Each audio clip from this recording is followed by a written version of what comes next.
দিনটা ছিল অষ্টমীর সকাল এবং যেহেতু এবার কোনো অঞ্জলি দেওয়ার ব্যাপার ছিল না আমাদের, তাই আমরা তিনজন, আমি, আমার বোন এবং আমার এক বন্ধু মিলে বেরিয়ে গেছিলাম ঠাকুর দর্শনের জন্য। প্রথম প্যান্ডেলটায় মাকে খুবই দারুণ সুন্দর লাগছিল।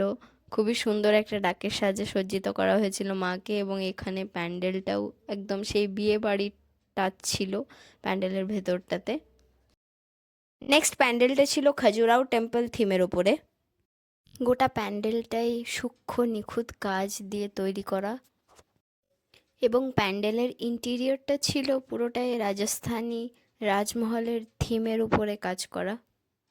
পার্সোনালি বলতে গেলে আমার এই প্যান্ডেলটা সব থেকে বেশি সুন্দর লেগেছে, সব থেকে বেশি পছন্দও হয়েছিল। এবং এখানের ভিড়টা একবার শুধু দেখো।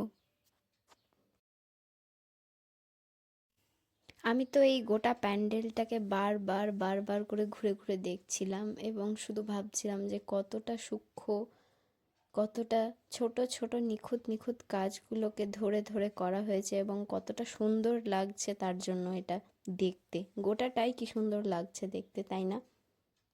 আমরা যতক্ষণে এখানে গিয়ে পৌঁছেছিলাম ততক্ষণে অষ্টমীর অঞ্জলি শেষ হয়ে নবমীর পুজোও বসে গেছিল। বেশ কিছুটা টাইম এখানে কাটিয়ে গরম লাগায় গলাটা কোল্ড ড্রিঙ্কস দিয়ে ভিজিয়ে চললাম আমরা আমাদের নেক্সট ডেস্টিনেশনে।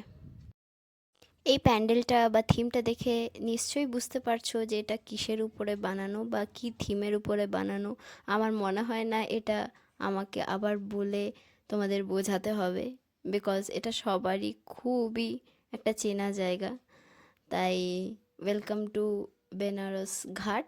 কেন জানি না এখানে মা দুর্গার, মা সরস্বতী এবং মা লক্ষ্মীর চোখগুলো দেখে মনে হলো এখানে যামিনী রয় আর্ট স্টাইলের একটু টাচ আছে। আমি জানি না, আমি ভুলও হতে পারি, বাট এক ঝলকে দেখে তাই মনে হলো। এবার পালা পেট পুজো আর বাড়ি যাওয়ার। টাটা।